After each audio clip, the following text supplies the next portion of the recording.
petunjuk atau menolak petunjuk.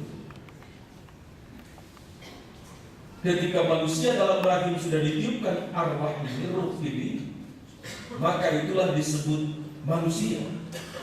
Makanya para ulama ketika memfatwakan apakah menggugurkan calon janin usia sekian boleh atau tidak. Ketika usia janin sudah sekian bulan, di situ roh Allah untuk kekuatan dan untuk menjadi manusia, maka para ulama sepakat dosa hukumnya. Tapi kalau masih proses pembuahan, di situ belum ada roh yang ditiupkan, roh kemanusiaan yang ditiupkan, maka hukumnya sama dengan kira-kira membunuh binatang. Kekuatan inilah, dan kekuatan ini bukan seperti alam semesta lainnya. Makanya dalam perilaku kehidupannya nanti setelah jadi manusia, secara fisik biologis manusia termasuk bagian integral dari sistem alam ini. Tetapi secara psikologis manusia itu menjadi bagian dari roh Tuhan yang di dalamnya, terkait dengan unsur-unsur psikologis.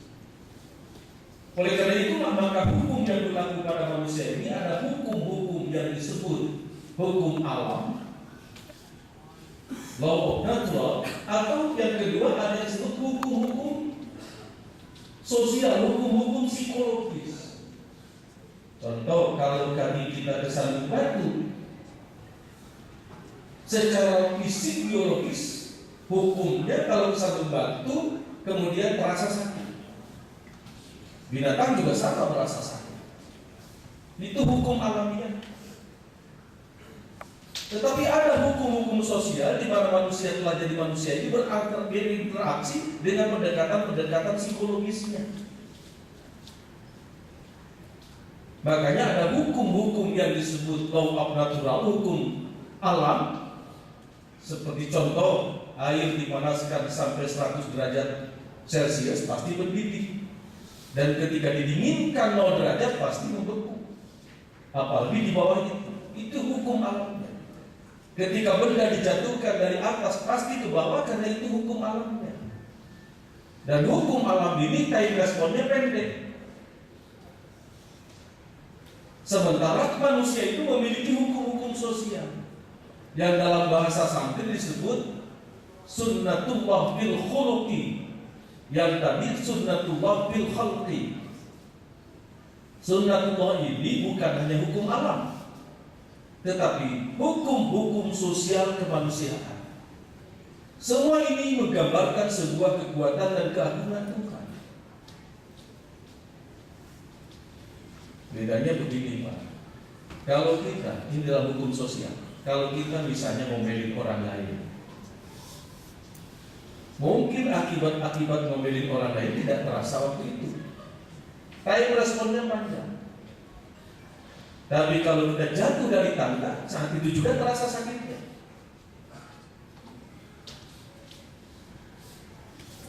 Kontak komunikasi batiniah antar manusia dengan manusia, maka time responnya panjang. Seperti kita misalnya sekarang sebagai hamba Allah yang selalu mengabdikan diri kepadanya, beribadah.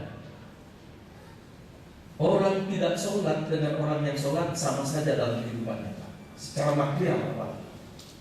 Bahkan banyak orang yang tidak sholat dari segi keuntungan material jauh lebih hebat ketimbang kita. Orang yang selalu sholat malahan ketinggalan, karena ada hukum-hukum di situ. Time responnya panjang.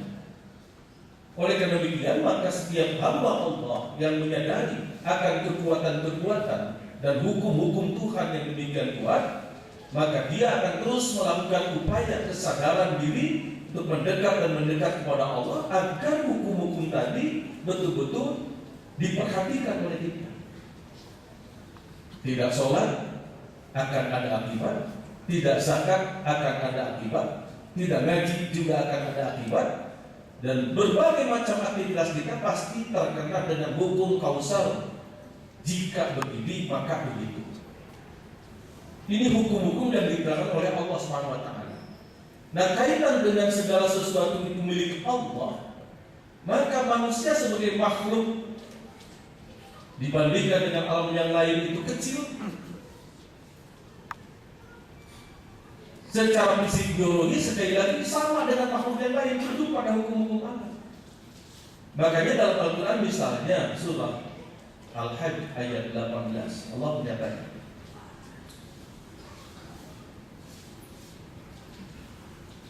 Alam tara anna Allah yasjudu lahu man fis samawati wa man fil ardh. Alam tara anna Allah yasjudu lahu man fis samawati wa man fil ardh. Wasyamsu wal qamaru wan nujumu wal jibalu wasyajaru wad dawabu wa katsirun minan nas wa katsirun haqqu 'alaihi al-'adzab. Apakah kamu tidak memperhatikan bahwasanya apa yang ada di langit dan di bumi?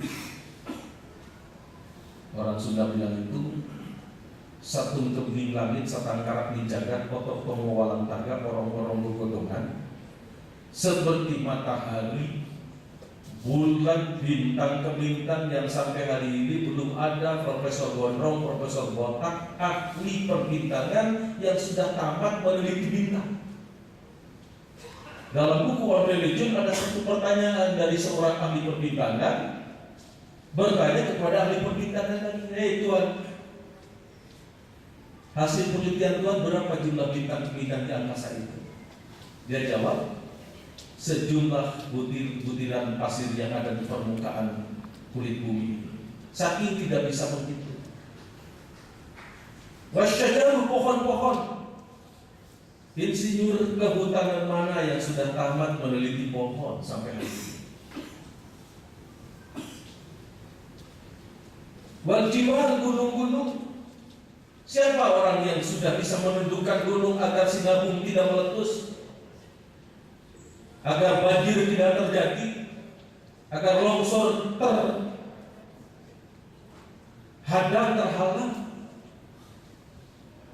Allah menyatakan semua sujud kepada Allah, mengikuti irama gerak, aturan-aturan dan hukum-hukum Allah itu. Di situ ada pernyataan wa katsirun minan nas, tidak semua manusia bisa mengikuti tunduk patuh pada aturan-aturan Allah. Apa yang tidak tunduk pada diri manusia ini? Bukan fisiknya. Makan sambal mencret itu hukum alam. Tapi tiba-tiba makan sambal mencret marah-marah itu sudah bukan hukum alam, tapi hukum psikologis. Makanya Allah menyatakan bahwa tidak semua manusia bisa tunduk patuh sebagaimana alam tadi. Bahkan dalam alam di luar itu semua Allah menyatakan wattairu safatin kullun qad 'alima salatahu wa tasbihah. Burung-burung yang sudah mengembangkan sayapnya di luar angkasa, semuanya telah menyatakan salat dan tasbih kepada Allah. Tapi banyak manusia yang belum bisa tasbih dan salat kepada Allah. Nah, kita sebagai kaum muslimin yang dari waktu ke waktu terus ini meningkatkan takarrub kita kepada Allah, tentu saja dalam keberagamaan kita, di samping meyakini bahwa segala sesuatu itu milik Allah dan segalanya akan kembali kepada Allah. Dalam surah Al-Imran ayat 109 Allah menyatakan walillahi ma fis samawati wa fil ardh wa ilaihi turja'ul umur. Bagi Allah segala kerajaan langit dan bumi, dan segalanya akan kembali kepada Allah. Dalam surah Fatihah saja sudah kita bolak-balik baca. Makanya surah Fatihah itu disebut As-Sabrul Masadi, 7 ayat yang diulang-ulang. 7 ayat itu hitungannya ada yang dari Basmalah, ada yang dari Hamdalah. Apa bedanya?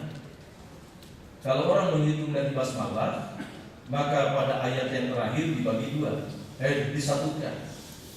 Bismillahirrahmanirrahim satu ayat, Alhamdulillahirrahmanirrahim satu ayat, Ar-Rahmanirrahim satu ayat, 3 Maliki yaumiddin 4, Iyyaka na'budu wa iyyaka nasta'in 5, Ihdinas siratal mustaqim 6, Siratal ladzina an'amta 'alaihim ghairil maghdubi 'alaihim waladdallin 7. kalau dihitung dari basmalah. Tapi kalau dihitung dari hamdalah, ayatnya tetap 7. Alhamdulillahirabbil alamin 1. Ar-Rahmanir Rahim 2. Maliki yaumiddin 3. Iyyaka na'budu wa iyyaka nasta'in 4. Ihdinas siratal mustaqim 5. Siratal ladzina an'amta 'alaihim 6. Di situ titik wakaf. Ghairil maghdubi 'alaihim waladdallin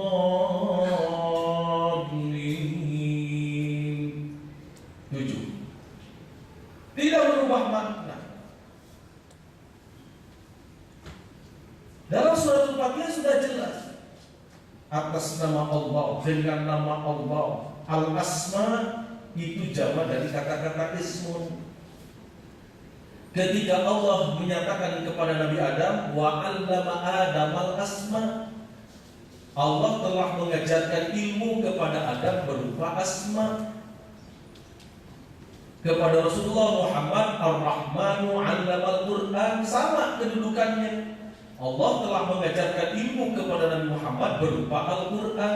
Jadi asma itu pedoman hidup di zaman Nabi Adam, Al-Quran pedoman hidup di zaman Nabi Muhammad.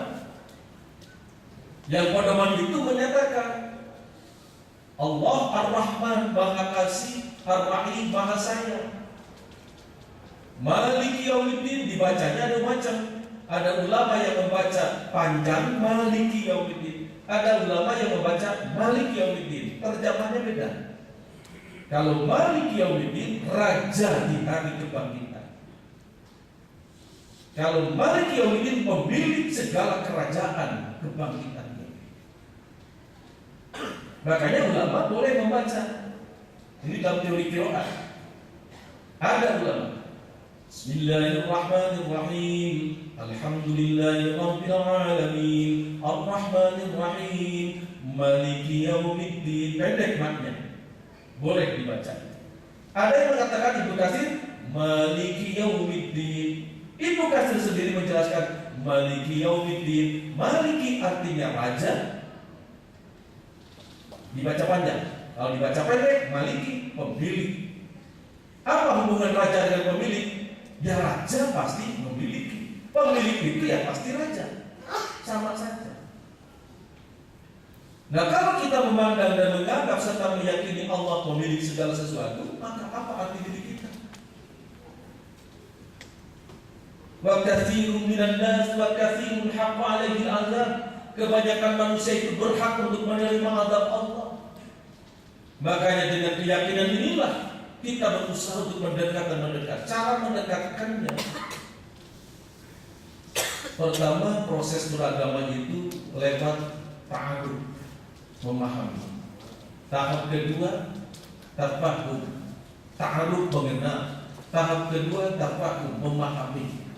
Tahap ketiga pendalaman, tafakuh. Tahap keempat ta'amul, mengamalkan. Dan tahap kelima itu ta'assur, di mana agama harus membekas dalam perilaku. Seperti saya tadi malam menjelaskan kepada jamaah bagaimana cinta kita kepada Rasul. Saya katakan ada cinta qauliyah, cinta dalam bentuk ucapan. Contoh, Bimo itu menulis sebuah syair yang berjudul Rindu Rasul. Dilantunkan oleh Bimo. Rindu kami padamu, ya Rasul. Rindu tiada terperi.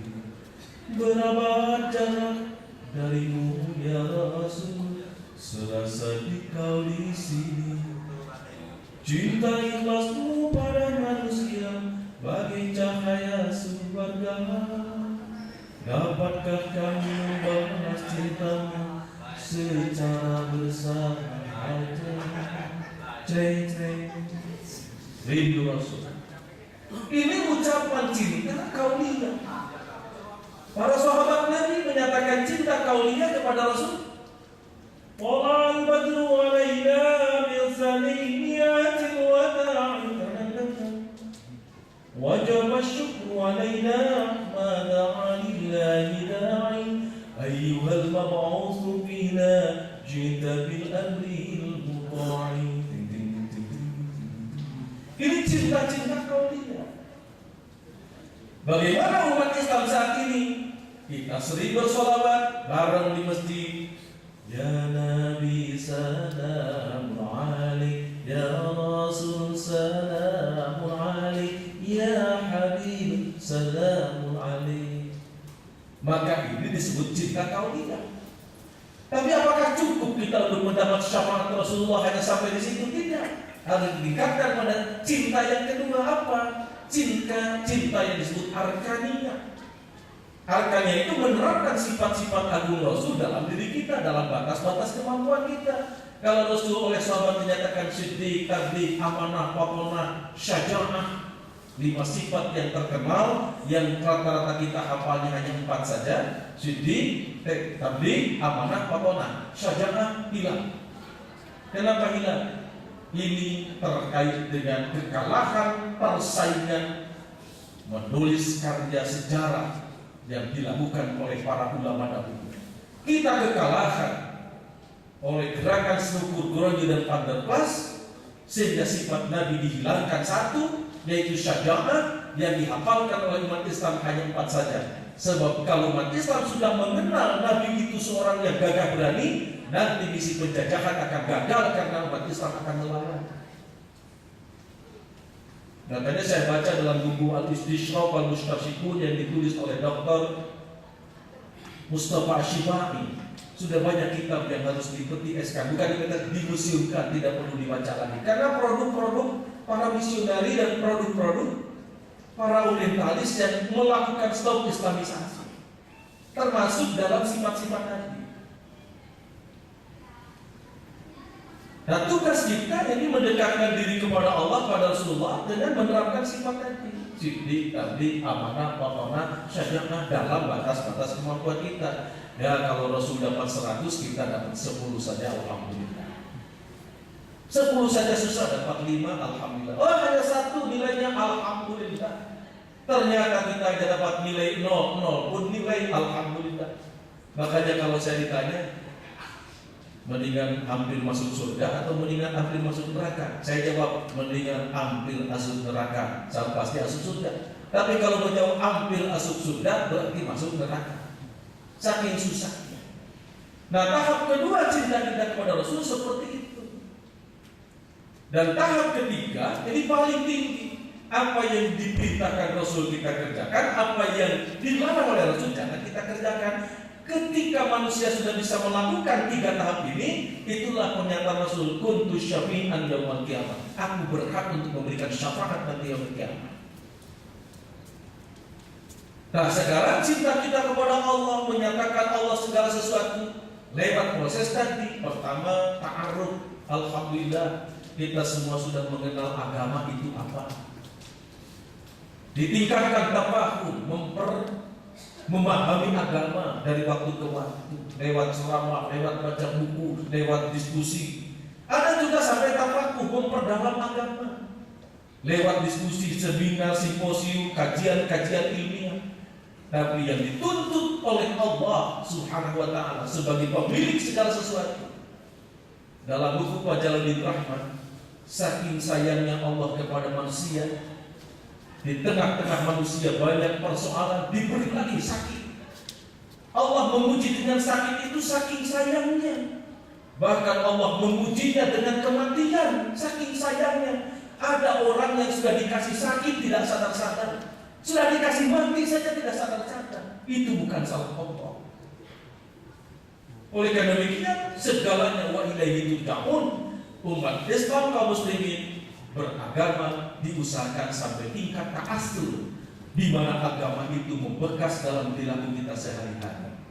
Kalau kita sudah melakukan upaya-upaya di mana agama yang kita yakini, kita perdalam itu telah nampak dalam perilaku kita, baik dalam perilaku sehari-hari di rumah, di lingkungan maupun di tempat-tempat kerja kita, maka itulah orang-orang yang akan berhak difasilitasi oleh Allah menjadi ahli-ahli surga Allah Subhanahu wa ta'ala. Saya kira untuk menjadi ahli surga itu bukan perkara gampang. Al-hasibtum an tadkhulul jannah? Apakah kamu menganggap enteng ujung-ujung menjadi ahli surga? Tidak. Walamma ya'lamillahu alladziina jahadu minkum. Padahal Allah belum tahu kualitas jihad kalian dalam melaksanakan perintah Allah. Wa ya'lamu as-sabirin, padahal Allah belum tahu kualitas kesabaran kalian dalam melaksanakan perintah Allah. Tetapi bagi kita diharapkan atau kita mengharapkan bagaimana Allah menyertai kita dengan prestasi kita di satu sisi, di sisi lain dengan anugerah-anugerah Allah. Jika kita sudah lakukan itu, insya Allah dari waktu ke waktu kita akan selalu mendapat bimbingan, selalu akan mendapat siraman, selalu akan mendapat anugerah, bahkan taufik dan hidayah Allah untuk kita semuanya. Yang penting sekarang ini, mari kita perdalam surah Al-Fatihah itu, mulai Bismillahirrahmanirrahim, atas nama Allah yang Maha Pengasih, Maha Penyayang. Jadi berbuat itu bukan atas nama siapa-siapa, tapi atas nama Allah, bukan atas nama hawa nafsu. Ar-Rahmanir-Rahim, Alhamdulillahirabbil alamin, segala puji milik Allah. Malik Yaumiddin, Allah memiliki segala sesuatu di hari kebangkitan nanti, termasuk hari ini. Tahu akhirnya kita agar berpulang ke rahmatullah dengan tidak membawa apa-apa. Pakaian yang kita terapkan dan tempelkan hari ini, instrumen, ID card dan macam-macam, ketika kita berhadapan dengan Allah hanya selembar kain putih. Paling orang kaya itu hanya 3 lapis saja. Yang tidak kaya cukup 1 lapis, aurat tertutup, muka kita ditempelkan ke tanah, di mana kita ini berasal dari tanah. Seluruh ikatan-ikatan pocong itu dibuka, dan kemudian kita akan menghadap kepada Allah dengan segala pertanggungjawaban amal-amal kita. Dan semua pemberian Allah itu sekali lagi bukan barang gratis, tapi harus dipertanggungjawabkan di mahkamah ilahiyah. Berarti menunjukkan bukan kita sang pemilik apa yang ada di muka bumi. Kita serahkan kepadanya, sambil tugas kita adalah ikhtiar kepada Allah. Syukur, sabar, ikhtiar dan tawakal. Ini kunci di mana keyakinan kita sebagai hamba Allah bahwa Allah memiliki segala sesuatu. Wa qawlidu amri ila Allah, innallaha basirun bil ibad. Kita serahkan kepada Allah segalanya. Sesungguhnya Allah Maha tahu, Maha waspada, Maha cermat melihat hamba-hambanya yang benar. Dan ini diberikan oleh Rasulullah. Dan di Pak Haji, kalau boleh saya fotokopi untuk ada al-maksurat, wirid-wirid yang bisa dibaca. 76 ayat Quran dibaca oleh Rasulullah setiap pagi, 76 ayat Quran dibaca oleh Rasulullah setiap sore, plus doa-doanya. Dan ayat yang tadi, billahi ma fis samawati wa ma fil ardh, keterangan Ibnu Katsir, yaitu ada ayat-ayat yang tidak pernah diberikan kepada Nabi sebelum Rasulullah, yaitu pertama suratul Fatihah, yang kedua khawatim suratul Baqarah, di ujung surah Al-Baqarah sebanyak 3 ayat. Rasul melanjutkannya lagi dalam wirid itu, Ali Imran ayat 2, yaitu Allahu la ilaha illa huwal hayyul qayyum. Dilanjutkan lagi surah Thaha ayat 111, 112. Lanjutkan lagi surah At-Taubah ayat 129, ayat yang tutup yang terakhir, dan itu dibaca 7 kali. Ayatnya fa in tawallaw faqul hasbiyallahu la ilaha illa huwa alaihi tawakkaltu wa huwa rabbul arsyil azim. Rasul membacanya 7 balikan itu setiap pagi, 7 balikan di setiap sore hari. Doa-doanya yang lain sudah dicantumkan dalam surat, nanti bisa dibaca oleh kita masing-masing. Mudah-mudahan ada manfaatnya untuk kita semua. Aku lupa hadza, wabillahi taufiq wal hidayah, wa ma minkum, Allahumma wa bihamdihi. Assalamualaikum warahmatullahi wabarakatuh.